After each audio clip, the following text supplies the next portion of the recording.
Welcome to Pratap classes. दोस्तों, Pratap classes के YouTube channel पर आपका स्वागत है। आज है 13 अगस्त 2025 और 13 अगस्त 2025 के जितने भी इंडिया और वर्ल्ड के जो करंट अफेयर्स के क्वेश्चन बनते हैं, आज उनका अपने डिस्कशन करेंगे। पूरा वीडियो ध्यान से देखना और लास्ट में आपसे क्वेश्चन पूछूंगा जिनके जवाब आपको कमेंट बॉक्स में देना होगा।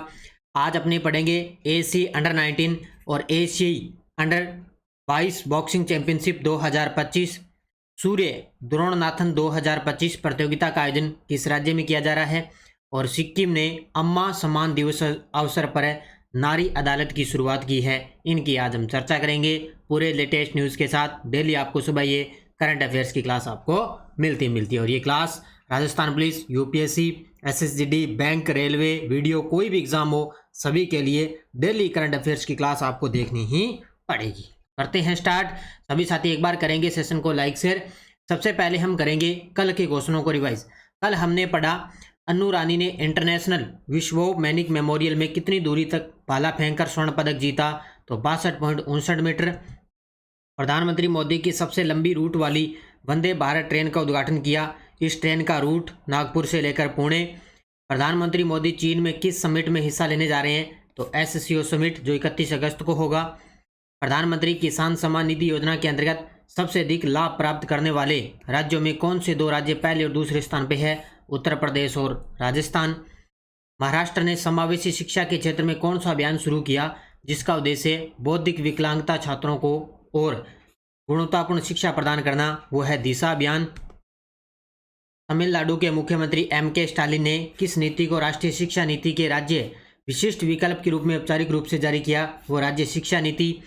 किस गैर बैंकिंग वित्तीय कंपनी ने 1 लाख करोड़ का व्यावसायिक टर्नओवर दर्ज करके भारत की पहली ऐसी एनबीएफसी बनने का गौरव प्राप्त किया, तो वो है केरल स्टेट फाइनेंशियल एंटरप्राइजेस। तो ये थे कल के क्वेश्चनों का रिवाइज हमने कर लिया। ये अपनी वार्षिक करंट अफेयर्स 2025 की टेस्ट सीरीज है, तो इसमें आपको डेली क्लास का टेस्ट मिलता है, daily PDF, weekly test, monthly test, सब कुछ आपको मिलता है। यानी कि 2025 पूरा एक साल का करंट आपको इसके अंदर मिलेगा। डेली, वीकली, मंथली सब कुछ मिलता रहेगा। तो ये आप ज्वाइन कर लेना प्रताप क्लासेस का एप्लीकेशन डाउनलोड करके। करते हैं स्टार्ट आज की क्लास। पहला प्रश्न देखिए आपके सामने, एसी अंडर 19 और अंडर 22 बॉक्सिंग चैंपियनशिप 2025 के अंदर भारत ने कुल कितने पदक जीते हैं। तो 2 गेम हुए हैं। अब देखो, नाम तो है बॉक्सिंग चैंपियनशिप 2025, लेकिन इसके अंदर अलग अलग है। एक है एसी अंडर 19 और एक है अंडर 22। तो बॉक्सिंग चैंपियनशिप 2025 के अंदर भारत ने कुल कितने पदक जीते हैं, तो इन दोनों को मिलाकर भारत ने टोटल पदक जीते हैं 27। कितने पदक जीते हैं? 27 पदक जीते हैं। अब अंडर 19 है, उसके अंदर पदक जीते हैं भारत ने 14। इसके अंदर कितने पदक जीते? भारत ने 14 पदक जीते हैं। और अंडर 22 के अंदर कितने पदक जीते? इसके अंदर भारत ने जीते हैं 13 पदक जीते हैं। तो इन दोनों को मिलाकर टोटल भारत ने 27 पदक इसके अंदर जीते हैं। अब देखो इसकी डिटेल। भारत का शानदार प्रदर्शन AC boxing championship 2025 under 19 team का प्रदर्शन, टोटल 14 पदक जीते हैं। कितने पदक?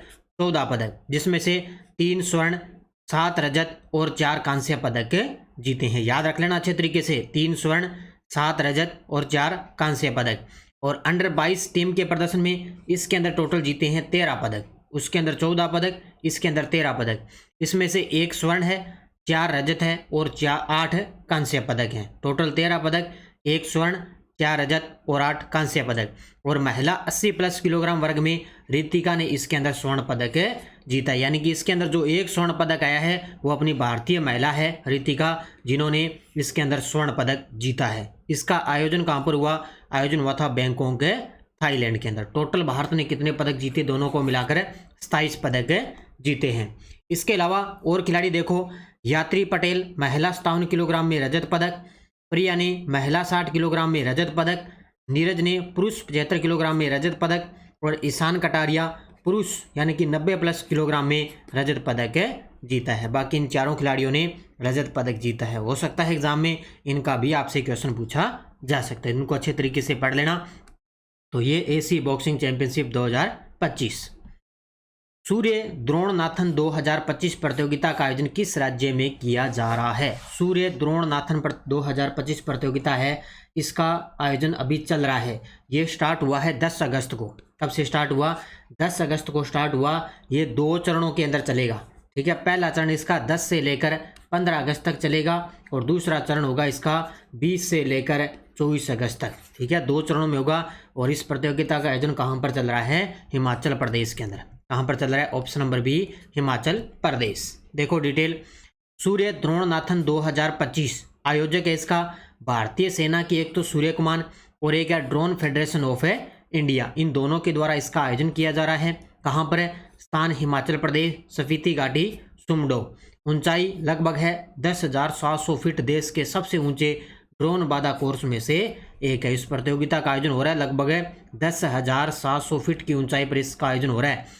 पहला चरण 10 से 15 अगस्त 2025 और दूसरा चरण 20 से 24 अगस्त 2025। चरण याद रखना अच्छे तरीके से, तारीखें भी आपको अच्छे तरीके से पढ़ लेना। तो कहाँ पे?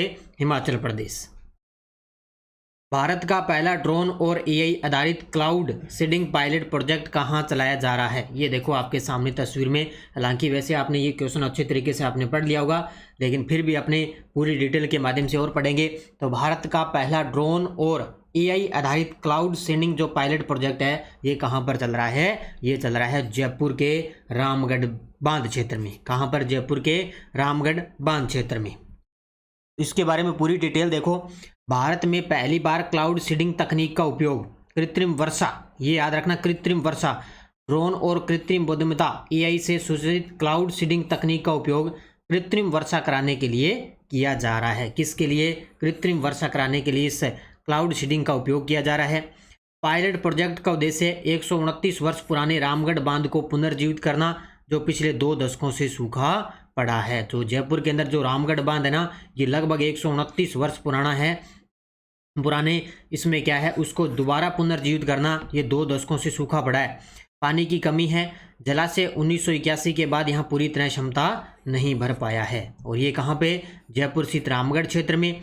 अब इसके अंदर 2 संयुक्त प्रयास जो 2 संस्थाएं हैं, एक तो भारत है और एक है अमेरिका आधारित प्रौद्योगिकी कंपनी गनेक्स एआई, और राजस्थान सरकार को संयुक्त रूप से इसको शुरू किया गया है। भारत की तरफ से अपनी राजस्थान की सरकार, और इधर है अमेरिका की आधारित एक प्रौद्योगिकी कंपनी है गनेक्स एआई आधारित है। इन दोनों के संयुक्त प्रयास से ये इसका तकनीक का उपयोग किया जा रहा है। तो कहाँ पे? जयपुर के अंदर। हाल ही में चर्चा में रही पुस्तक वाही द कॉन्स्टिट्यूशन मैटर्स का कवर किसने अनावरण किया है? चर्चा में रही है पुस्तक वाही द कॉन्स्टिट्यूशन मैटर्स, इसका जो कवर है उसका अनावरण किसने किया है? बड़ी चर्चा में पुस्तक है। तो आप जानते हो सभी, ये अपने जो वर्तमान में जो 50वें मुख्य न्यायाधीश थे, इससे पहले उनके द्वारा इसका अनावरण किया गया है। कौन थे? न्यायमूर्ति डी.वाई. चंद्रचूड़। कौन थे? न्यायमूर्ति डी.वाई. चंद्रचूड़ ने इस पुस्तक का अनावरण किया है। इसका नाम है वाही द कॉन्स्टिट्यूशन मैटर्स का अनावरण किया है 50वें मुख्य न्यायाधीश डी.वाई. चंद्रचूड़। बस याद रखना इतना ही। भारत के पूर्व मुख्य न्यायाधीश न्यायमूर्ति डी.वाई. चंद्रचूड़ की पहली पुस्तक वाही द कॉन्स्टिट्यूशन मैटर्स का कवर हाल ही में अनावरण किया गया। यह पुस्तक पेंगुइन रैंडम हाउस द्वारा अगस्त के अंत तक ये प्रकाशित की जाएगी। तो इसका अनावरण हो चुका है और ये अगस्त के अंत तक इसको प्रकाशित किया जाएगा। किसके द्वारा? पेंगुइन रैंडम हाउस के द्वारा प्रकाशित की जाएगी। सिक्किम ने अम्मा दिवस पर नारी अदालत की शुरुआत की है, यह किस प्रकार का मंच है? सबसे पहला पॉइंट आपको याद क्या करना है कि अम्मा सम्मान दिवस की शुरुआत किसने की है? सिक्किम ने। तो अम्मा सम्मान दिवस पर नारी अदालत की शुरुआत हुई है। ये किस प्रकार का मंच है? तो ये महिलाओं के नेतृत्व में, किसमें? महिलाओं के नेतृत्व वाला सामुदायिक न्याय मंच है। यानी कि महिलाओं को समर्पित एक सामुदायिक न्याय मंच है जिसपे नारी अदालत की शुरुआत की गई है। और ये की किसने है? सिक्किम की सरकार ने। किस अवसर पर? अम्मा सम्मान दिवस के अवसर पर। ये याद रखना मुख्य रूप से। तो सिक्किम के मुख्यमंत्री हैं प्रेम सिंह तमांग ने रोंगपो में पहले अम्मा सम्मान दिवस के अवसर पर नारी अदालत की शुरुआत की है। और सिक्किम ने पहले अम्मा सम्मान दिवस पर नारी अदालत की शुरुआत की और यह महिलाओं के नेतृत्व वाला सामुदायिक न्याय मंच है। बस इतना ही पॉइंट पढ़ना है भी। महिलाओं के नेतृत्व में एक सामुदायिक मंच है जिसका नाम है नारी अदालत, और इसको किस अवसर पर लॉन्च किया गया? अम्मा सम्मान दिवस के अवसर पर है लॉन्च किया गया है। देश का पहला अत्याधुनिक बायोचार संयंत्र अब कर्नाटक के किस तटीय जिले में उडुपी में स्थापित किया जाएगा, यानी कि देश का पहला बायोचार संयंत्र स्थापित किया जा रहा है कर्नाटक के अंदर, और कर्नाटक के अंदर ये कहाँ पर स्थापित होगा, उडुपी में। ऑप्शन नंबर बी कहाँ पर स्थापित होगा, ऑप्शन नंबर बी उडुपी के अंदर इसको स्थापित किया जाएगा। कौन सा है, देश का पहला बायोचार संयंत्र है ये, और ये कहाँ पर स्थापित है, कर्नाटक के अंदर। तो इस परियोजना का नाम अत्याधुनिक बायोचार संयंत्र, कर्नाटक के तटीय जिले उडुपी में। इसका उद्देश्य रहेगा कृषि उत्पादकता को बढ़ावा देना और पर्यावरण के लिए लाभकारी रहेगा। कृषि उत्पादकता को बढ़ावा दिया जाएगा और पर्यावरण के लिए लाभकारी रहेगा। और इसमें एक पॉइंट मेन मुख्य याद रखना, जो डेनमार्क की मास मैक्स नामक कंपनी है वो इसके अंदर 100 करोड़ रुपए के निवेश से ये संयंत्र है वो स्थापित कर रही है। यानी कि जो डेनमार्क की मास मैक्स नामक जो कंपनी है ना, वो इसके अंदर सहयोग कर रही है अपना, वो कर रही है 100 करोड़ रुपए का निवेश अपना इसके अंदर कर रही है। तो ये अत्याधुनिक बायोचार संयंत्र है जो कर्नाटक के अंदर स्थापित किया जा रहा है। भारतीय नौसेना के बेड़े में 26 अगस्त को एक साथ किन 2 स्टील्थ फ्रिगेट्स को शामिल किया जाएगा। भारतीय नौसेना के बेड़े में 26 अगस्त को एक साथ किन 2 स्टील्थ फ्रिगेट्स को शामिल किया जाएगा। हालांकि ये दोनों क्वेश्चन अलग अलग मैंने अच्छे तरीके से आपको करवाए हैं, लेकिन फिर भी एक बार और पढ़ेंगे क्योंकि चर्चा में है, क्योंकि 26 अगस्त को ये भारतीय नौसेना के बेड़े के अंदर ये दोनों फ्रिगेट्स हैं वो शामिल होंगे। तो इसका उत्तर होगा, एक तो होगा युद्धपोत उदयगिरी और एक है हिमगिरी। उदयगिरी AF-35 और हिमगिरी है AF-34। तो दोनों को अच्छे तरीके से पढ़ लेना। उदयगिरी और हिमगिरी को 26 अगस्त को दोनों को भारतीय नौसेना के बेड़े में शामिल किया जाएगा। तो उदयगिरी भी आपने पढ़ रखा है और हिमगिरी भी पढ़ रखा है। और कल आपने देखा होगा एक एग्जाम हुआ था जिसमें ये पूछा गया था, एक युद्धपोत का नाम पूछा गया था भी किस देश के अंदर ये युद्धपोत पहुंचा था। तो इनको अच्छे तरीके से पढ़ लेना। तो भारतीय नौसेना में स्टील्थ फ्रिगेट्स का ऐतिहासिक जुड़ाव, इसमें एक तो उदयगिरी शामिल होगा और एक होगा हिमगिरी शामिल। इनकी विशेषता देखें तो ये युद्धपोत रडार को चकमा देने वाली स्टील्थ तकनीक से लैस हैं और इन्हें रडार पर पकड़ा नहीं जा सकता। यानी कि रडार को चकमा देने वाली स्टील्थ तकनीक से ये लैस हैं दोनों के दोनों। उद्देश्य, फ्रिगेट्स का उद्देश्य समुद्र में छापेमारी और सामरिक युद्ध को सशक्त बनाना। इसका उद्देश्य क्या है, समुद्र में छापेमारी और सामरिक युद्ध को सशक्त बनाना, ये इसका मुख्य रूप से उद्देश्य है। और 26 अगस्त को दोनों को इसको अंदर शामिल किया जाएगा। अब देखो इनके बारे में, INS जो उदयगिरी है वो 17A स्टील्थ फ्रिगेट श्रृंखला का दूसरा जहाज है। ये वैसे तो मैंने करवा दिया, लेकिन फिर भी इनको रिवीजन एक बार कर लेना। जिसका निर्माण मंझगांव डाक शिप बिल्डर्स लिमिटेड मुंबई के अंदर इसका निर्माण हुआ है। और INS जो हिमगिरी है वो 17A प्रोजेक्ट का पहला फ्रिगेट जहाज है। इसका निर्माण कहाँ पर हुआ, garden rich ship builders and engineering Kolkata के अंदर इसका निर्माण हुआ है। यानी कि ये 17A का पहला फ्रिगेट है हिमगिरी, और जो INS उदयगिरी है ये 17A स्टील्थ फ्रिगेट का दूसरा जहाज है। तो दोनों के दोनों अच्छे तरीके से पढ़ लेना, दोनों चर्चा में है। डेविड वार्नर ने T20 क्रिकेट के इतिहास में सबसे ज़्यादा रन बनाने वाले बल्लेबाज का स्थान हासिल किया। उन्होंने किस खिलाड़ी को पीछे छोड़ दिया है। तो ये अपने छोड़ दिया अपने भारतीय जो क्रिकेटर खिलाड़ी हैं विराट कोहली। किसको, वैसे तो डेविड वार्नर ने संन्यास ले लिया है, लेकिन उनका ये अंतिम मैच है T20 क्रिकेट जो इतिहास के अंदर 5वें सबसे ज़्यादा रन बनाने वाले बल्लेबाज बन चुके हैं। और अपने भारतीय खिलाड़ी विराट कोहली को इन्होंने पीछे छोड़ दिया, यानी कि उनका अंतिम मैच है ये। संन्यास तो उन्होंने आगे ले लिया है डेविड वार्नर ने, उनका ये आखिरी मैच है जो खेल रहे हैं। तो T20 क्रिकेट में डेविड वार्नर ने क्रिकेट के इतिहास में 5वें सबसे ज़्यादा रन बनाने वाले बल्लेबाज का स्थान प्राप्त किया है और इन्होंने विराट कोहली को पीछे छोड़ दिया। बस इतनी मुख्य रूप से बात आपको पढ़नी है। तेलंगाना के कोमराव भीम आसिफाबाद जिले के कागज नगर वन प्रभाग में क्या असाधारण दृश्य देखने को मिला है। इस प्रकार के प्रश्न थोड़े चर्चा में रहते हैं। तो तेलंगाना के कोमराम भीम आसिफाबाद जिले के कागज नगर वन प्रभाग के अंदर क्या असाधारण दृश्य देखने को मिला, तो वहाँ पे मिला है ब्लू पिंक गिल मशरूम। कौन सा, ब्लू पिंक गिल मशरूम, यानी कि एंटोलोमा होस्टेटेरी पाया गया। ये एक प्रकार की प्रजाति है, ध्यान रखना, ब्लू पिंक गिल मशरूम, यानी कि इसका दूसरा नाम है एंटोलोमा होस्टेटेरी। ये प्रजाति है, ये तेलंगाना के अंदर देखने को मिली है। तो इसका उत्तर होगा ऑप्शन नंबर सी। देखो डिटेल, स्थान तेलंगाना के कोमराम भीम आसिफाबाद जिले के कागज नगर वन प्रभाग में एक असाधारण दृश्य देखने को मिला। इसमें प्रजाति mushroom blue pink Gill mushroom, इसका वैज्ञानिक नाम है एंटोलोमा होस्टनरी के नाम से इसको जाना जाता है। इसका वैज्ञानिक नाम है ये, और सामान्यतः ये मशरूम है जो न्यूजीलैंड के अंदर पाई जाती है। तो ये मुख्य रूप से पढ़ लेना, क्योंकि इस प्रकार का जो कोई भी प्रजाति वगैरह होती है वो चर्चा में होती है, और इसमें ये जो मशरूम है सामान्यतः ये कहाँ पे पाई जाती है, न्यूजीलैंड के अंदर। अब देखो आपके सामने वन लाइनर करंट है। जोमेटो ने आधिकारिक रूप से शाहरुख खान को अपना नया ब्रांड एम्बेसडर घोषित कर दिया। पहला पॉइंट तो ये याद रखना, जोमेटो एक कंपनी है जिसने शाहरुख खान को अपना नया ब्रांड एम्बेसडर घोषित कर दिया। दूसरा है, एक्सिस बैंक ने ग्राहकों को डिजिटल बैंकिंग धोखाधड़ी से बचाने के लिए लोक AFD सुविधा शुरू की है। अब आपको पता है धोखाधड़ी सब कुछ चलता रहता है, तो एक्सिस बैंक ने क्या काम कर दिया भी, ग्राहकों को डिजिटल बैंकिंग धोखाधड़ी से बचाने के लिए लोक AFD सुविधा शुरू की है।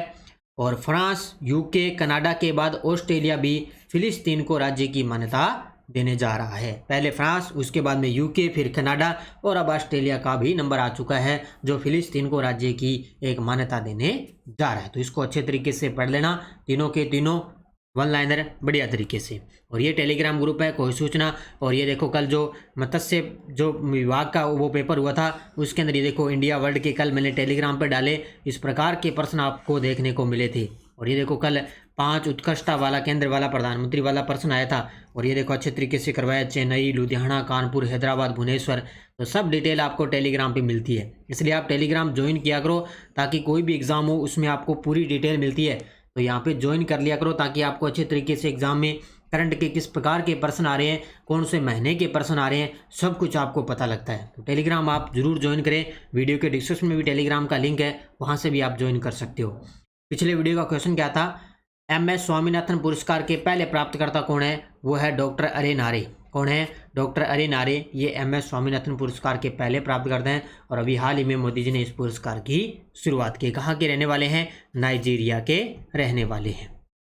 अब देखो क्वेश्चन फॉर यू, भारत ने 21वें world police and fire games 2025 के अंदर कुल कितने स्वर्ण पदक जीते हैं, 401, 682, 590, 282। इसका जवाब आपको कमेंट बॉक्स में देना है, इनकी कुल कितने स्वर्ण पदक जीते गए। ये थी आज की अपनी क्लास। इसके अलावा SI की अपनी टेस्ट सीरीज चल रही है, ले लेना, और रीट मेंस की टेस्ट सीरीज चल रही है, SI के फॉर्म स्टार्ट हो चुके हैं अभी, तो ये टेस्ट सीरीज ले लेना और अपना साथ में फॉर्म भी भर देना, ठीक है। और रीट मेंस की टेस्ट सीरीज चल रही है, टॉपिक वाइज आपको टेस्ट दिए जा रहे हैं, और ये चतुर्थ श्रेणी की बुक भी अपनी बाजार के अंदर आ चुकी है, ये ले आना, आपका अच्छे तरीके से क्विक रिवीजन हो जाएगा इसके अंदर, ठीक है। और 4th ग्रेड की बुक, ये टेस्ट सीरीज भी चल रही है अपने प्रताप क्लासेज ऐप में, इसमें वाहन चालक और 4th ग्रेड दोनों का भारत और राजस्थान का करंट आपको मिल रहा है। तो अच्छे तरीके से पढ़ो, मेहनत करो, लगातार आपको करंट की क्लास मिलती रहेगी। तो जाते जाते भाई वीडियो को लाइक शेयर करते रहना। धन्यवाद। जय हिंद, जय भारत, जय राजस्थान।